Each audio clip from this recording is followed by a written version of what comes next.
Hey everybody, welcome to Money's No Object. I'm your host, Dylan Howell. This is episode number 414 of our YouTube channel and podcast, and I could not be more excited to continue sharing with you guys personal finance topics that I think can be useful for you in your long-term financial journey. Today, we are going to be talking about two different types of ways that you can save money for your children.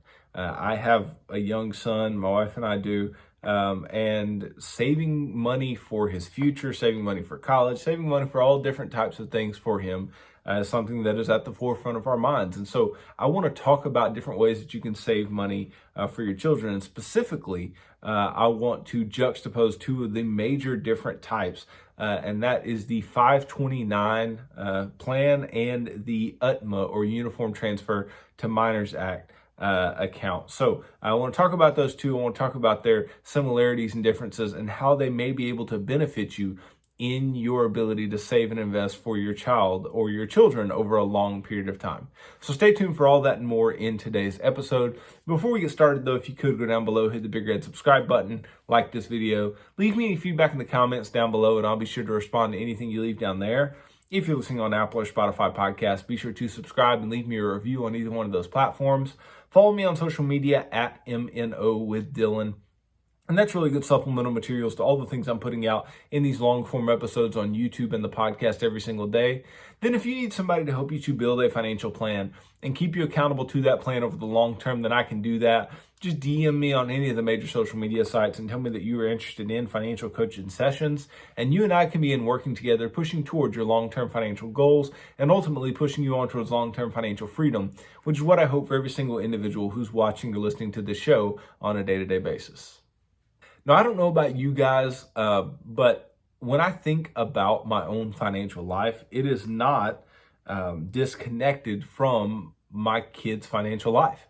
Right? I only have one child right now, I have my son, and I think about his financial life. Even though he's only 8 months old, I think about his financial life. I think about things that he's going to have to pay for, or things that we might have to help him pay for, things that may make his life easier financially if myself, my wife, if we do the proper planning for him. And so I think that there are several things you can do for your children apart from just giving them money. But I think that it all begins early on, right? And it begins with your saving and investing for your child's future. And there's several ways that you can go about doing this, right? You can do this as simply as opening a brokerage account under your own name or you and your spouse's name and just putting money into it and investing it. Sure. Right? Some people just put money in savings accounts, right? And they just sock it away and then do whatever they need to later. I know far too many kids like me back in the day got savings bonds, which I don't think is a good idea, but it's something that people have done, right? But I think there are better ways to go about it. And I think two of the best ways are the 529 and the UTMA or UGMA account. And I want to talk about those today. I want to talk about how they can benefit you, how they can meet your specific needs, because it's important that however you invest for your child meets your needs and meets your child's needs, right? It's important that however you decide to put money away is going to be proper for what you expect for your child's future.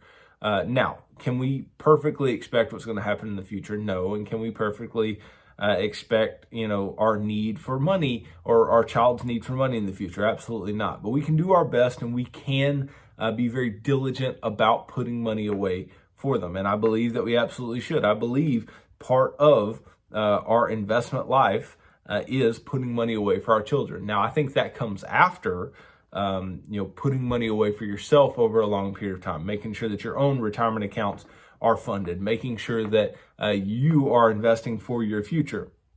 But then beyond that, by all means, put money away for your child. And I'll kind of close out today's video telling you what we do for our son and how that may change over time, but what we currently do and how we currently save and invest money for him. But first, let's just jump into this idea of looking at the 529 and the UTMA or UGMA. So the 529 plan is this educational savings plan, and then we have the UGMA or UTMA. So UGMA stands for Uniform Gifts to Minors Act, and then UTMA stands for Uniform Transfer to Minors Acts, right? What they both do, right, is they both provide ways for parents and others to help pay for their children's tuition and other expenses for college, private elementary school, secondary school, whatever.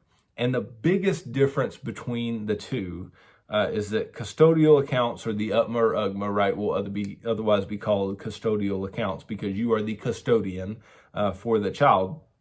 They can be used for non-education purposes, whereas the 529 can be used only to cover qualified educational expenses. Okay, so let's start first just talking about the 529 plan, right? So the 529 plan, or the qualified tuition plan, right, is what it's also known as an investment account that offers tax benefits when used to pay for qualified educational expenses for a designated beneficiary. You can use a 529 plan to pay for college, K through 12 tuition, apprenticeship programs, and student loan repayments. If using a 529 plan as a college investment fund, your savings will have a minimal impact on financial aid eligibility. So the 529, very simply, is this account where you can put money away specifically for your child's educational expenses, right? And basically, you can put any amount into a 529, but it's smart to stay under the gift amount for the year that doesn't trigger taxes. And I think that is $15,000 per person per year, but you can not quote me on that and go check that out for yourself, right? But go look at whatever the gift tax exemption amount is per person. And if you're married, then you and your spouse could both put $15,000 into your child's account. So again, don't quote me on it. Go look up the rules yourself. But putting money into a 529 is obviously a gift for your child in the future, for their future benefit. Now, the 529 does, in many states, allow for a deduction from your state taxes, right? Decreasing your state taxes, which is very beneficial to a lot of people. Not only is that the case, when you invest money in a 529, the money that you invest grows in a tax-free manner, and then when you take the money out for qualified educational expenses, then the money gets taken out tax-free as well. Okay, so that's a very big deal when it comes to the 529. Now, what is the UTMA or UGMA, right? These differ, obviously, from the 529, and they are not only to be used for education in the way that the 529 is, right?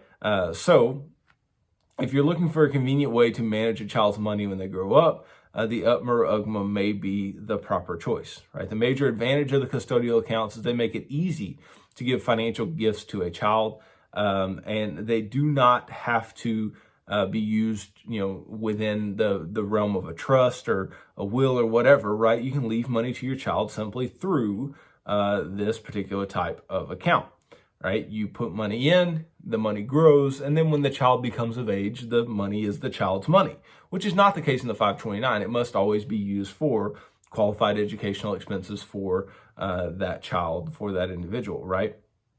And with the UTMA and UGMA, the assets are owned by the child, not by the adult. See, with the 529, you can choose who the beneficiary is, right? Choose who you want to have that money, but it's still your money to manage, right? With the custodial account, the UTMA or UGMA, you pick a particular child, right? One of your children or grandchildren or niece or nephew or whatever, and you say, okay, I'm putting this much money away for them, and that money is only for them. That money is their money once you put it into the account, but you are the custodian, or whomever is appointed is the custodian of the account for that child until that child is the age of majority, or 18 years of age. So the age at which the child can actually get their hands on all the money is between 18 and 25. And at that point, that money can be used for any purpose, but that money is, in fact, the child's money. Now, this is a little different when it comes to taxes from the 529 because we don't have a tax deduction for putting money in. The money does not grow tax-free, right? And you don't take it out tax-free, right? This is like a taxable brokerage account. But the good news is, especially for children, that it is taxed at the child's tax rate, which in many cases brings no taxes at all, right? But if the investments produce enough income in order to create substantial taxes, or you do enough buying or selling within it, right? Selling specifically, and realizing of gains within the account to create any type of income for the child, then you would have to make sure that the child has, the proper information and get them a, tax return filed and make sure that those taxes get paid. But those taxes will almost always be lower than the taxes that you would pay if you just invested the money for the child yourself. So that gives it a benefit over just putting money away into something like a brokerage account and just earmarking it for the child. So the big difference between the custodial accounts and the 529 is that the custodial accounts can be used for non-education purposes, 529s only for the qualified educational expenses. Okay, obviously other key differences I talked about: tax advantage savings for the 529, right? Ownership and control of the funds for the 529, because not only do you pick the initial beneficiary, but if that child, let's say, doesn't go to college or doesn't use all the money or whatever, then you can put another beneficiary on the same amount of money. Can't be done with the custodial accounts because it is the child's money when you put it into the account. And then allowable contributions and investment options. 529s are going to have limited investment options relative to custodial accounts. And we'll talk a bit more about that here in just a moment. So let's compare the tax advantages, okay? 529s, they have the tax edge over the Utma and UGMA accounts, right? A 529 allows your investments in the plan to grow tax-free, and withdrawals used for tuition, room and board, and other qualified educational expenses are also not taxed. Okay, there's no limit on 529 distributions for the most qualified higher education costs, but only $10,000 a year per beneficiary can be taken tax-free from all 529 accounts to pay that beneficiary's elementary and secondary school tuition expenses. So basically saying there's no limit on how much you can take out of the 529, but to take it out tax-free for elementary and secondary school expenses. So if you're paying for private school for your child, for instance, then only $10,000 per year per beneficiary can be done in that way. Now, UGMAs and UTMAs have fewer tax advantages than the 529. Generally, the first $1,100 of annual unearned income is tax-free, and the next $1,100 is taxed at the child's tax rate. So unearned income above $2,200 is taxed at the rates for the child's parents, which may be higher than the tax rate for the child, right? So in many cases, though, to have put away enough money that's going to create enough income annually that is unearned income to get over that $2,200 is going to be substantial. So let's just say that we're talking about over the course of a year. We're saying that $2,200, right, had to be created, let's say, on dividends and interest, right? So we say that $2,200 could be 2.2% of $100,000, right? And very few people have $100,000 in an UTMA or UGMA account, right? But we're saying you're making 2.2% dividends, which the S&P 500 doesn't even yield 2.2% dividends currently. And you're saying you're doing that on an annual basis on $100,000. So the likelihood of you actually hitting that amount is not very high. Now, moving on, who controls each of these savings accounts, right? So if you want to make sure the money you've saved for educational expenses is actually used for the purpose, a custodial account probably isn't for you. So if you're in a situation which most people think about, right, that like, okay, do I really trust that my child's going to use the money correctly? And do I really trust that if I leave money to my child that they'll use it for education in the way that I want them to? And if you think that no, that's not necessarily going to be the case, then a lot of people put money into education-specific accounts so they can only be used in that way. Now, with an UTMA or UGMA, parents or others who set up the account decide how the invested assets are allocated and how distributions are used for school expenses or anything else that benefits the child. And I think that's something very interesting about the UTMA or UGMA, is that as you go along in the child's life, if they're not going to private school or whatever, you're not having to pay for the educational expenses currently, you can still do things for the child that is beneficial to the child and take that money out of the UTMA account. But when the kids reach the age of majority, so typically 18 or 21, depending on the state, they gain control of the money and can spend it however they would like, right? Which is a danger, because you're like, hey, I saved up all this money for you, now just here you go. But at the same time, I think there's a quick aside that can be put here. I think that if you are teaching your kids properly about money, and we're talking about an 18-year-old or a 21-year-old, talking to them about spending money for college or a down payment on a house or weddings in the future or whatever, and understanding how that money should be used, or just understanding that leaving that money invested over a long period of time can be very beneficial to them. I think you can teach your kids how to properly manage money in a way that an UTMA or UGMA is not a bad idea. But if you have an irresponsible child, then they're going to get whatever amount of money is in that account, and that's just theirs. Okay. Now, for 529 accounts, the owner who opens the account keeps control regardless of the beneficiary's age and can switch to another beneficiary if the first child doesn't need all the money. The flexibility along with the tax savings make 529s especially popular for educational expenses. Okay, and the key there again is for educational expenses. I agree, right? It makes a lot of sense. It's very similar to the Roth IRA when it comes to educational expenses specifically. Now, what are the rules when it comes to contributions and investments for these accounts? Custodial accounts, they provide much more flexibility, right? They can be funded with any combination of cash and investments, normally stocks, bonds, mutual funds, and so forth. Although UTMAs also allow contributions of real estate, art, patents, whatever, that are authorized by the account's owner or custodian, that is not typically what's being used. It's typically going to be financial assets like stocks, bonds, mutual funds, whatever. Ownership, however, is transferred to the minor once he or she reaches the age of majority. The custodian also has wide latitude to invest assets in the account. So the custodian can basically make any investment choice that they see fit within, reason, right? Now, only cash contributions are allowed for 529 plans, and investment options are limited to those created for the particular 529 plan. However, 529 investment options have come a long way over the years, and most plans offer a wide variety of investment options to meet the needs of families investing for education. 529 plans have a maximum account balance limits that can range from $300,000 to $500,000. However, annual contributions to a 529 aren't otherwise limited. But any amount you give to the beneficiary will be a part of your annual gift tax exclusion. This goes back to what I was talking about. You need to make sure that if you give more, then you may have a tax situation. But if you give more than the current limit to the beneficiary's 529 account, or if you make other gifts to the beneficiary in the same year, the excess contribution or other gifts will count against your lifetime federal gift tax exemption or be subject to federal gift tax. However, there is an exception.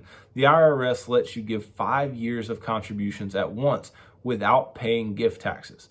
There are limits that apply, which can be found at the annual limits guide for the 529.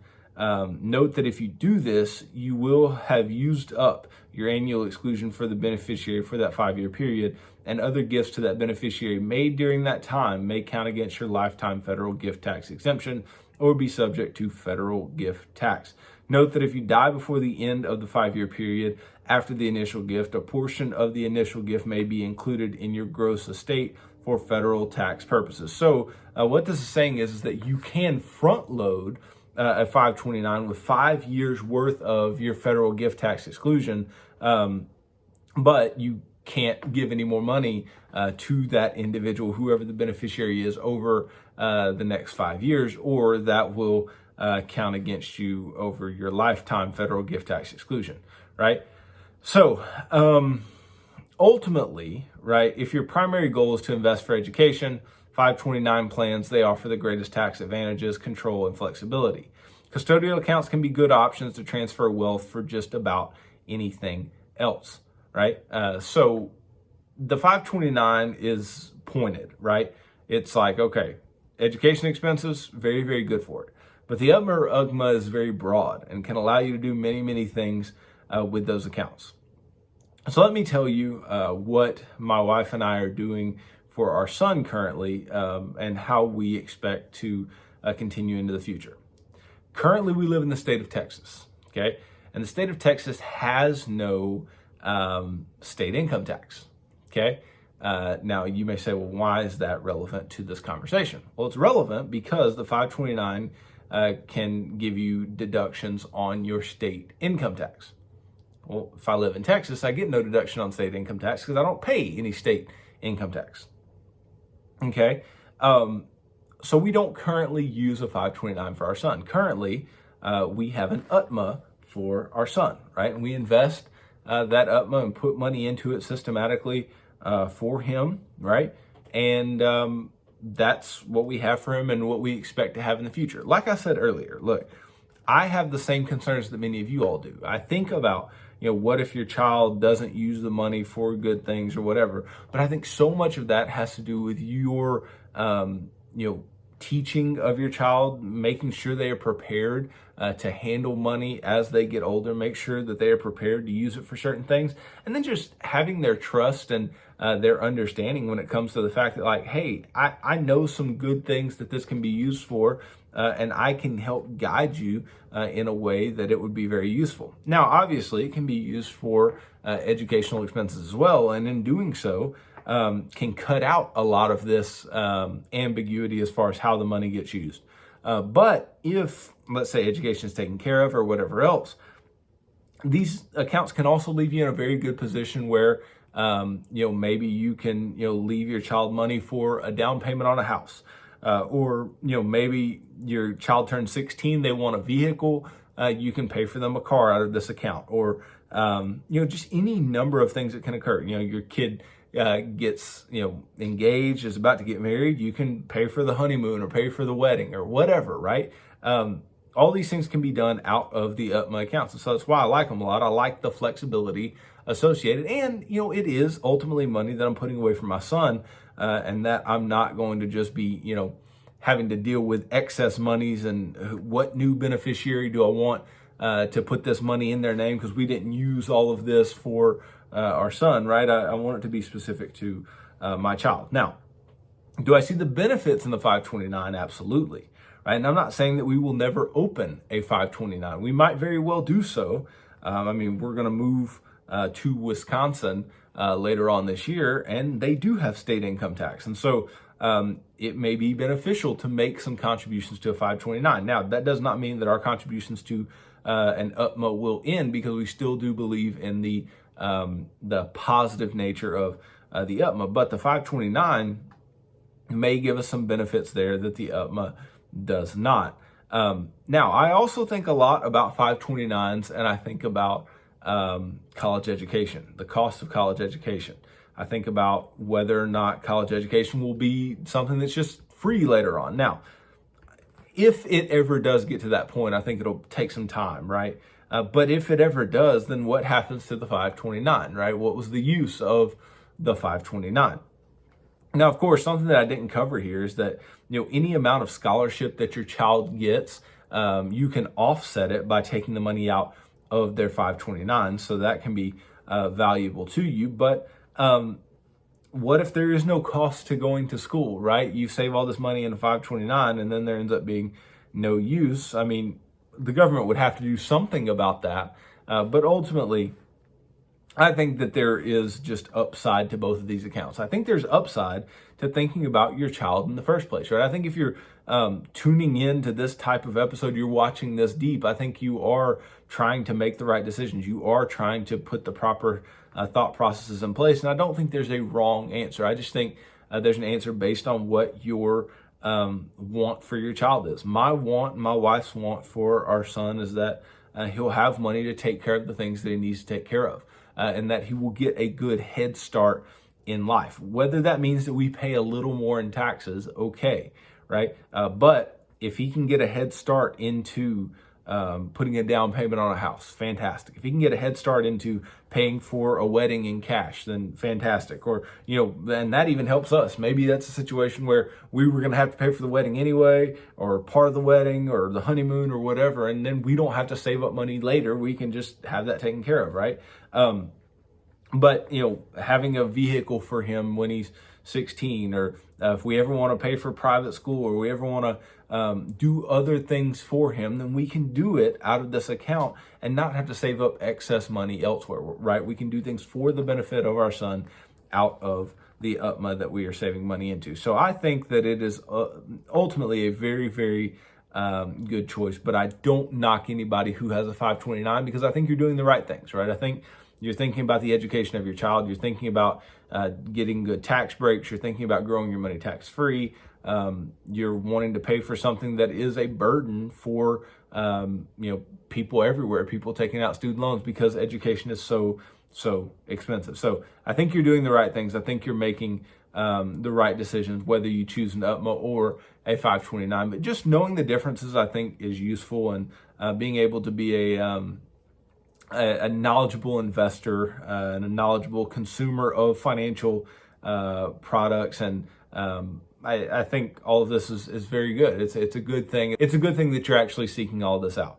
But take all of your situation into account, and really on a case-by-case basis, one can be better than the other. Like I said, living in a state with no state income tax may be a situation where 529 is not as useful to you, or if you're just in a situation where you're just trying to put a little extra money away for your kid for certain other specific things that are not education related, then an UTMA may be the right move as well. But if you're saying, hey, I just want to pay for my kid's education, 529 is great, and then it leaves you with some flexibility to move to other beneficiaries and have that money in your name and not your child's name to potentially make bad decisions later on, right? So it's really up to you. I'm not helping you make the choice. I just want you to have the information. I want you to be well informed. And then hopefully, if this is not already part of your financial plan, that you are putting money away for your child in one way or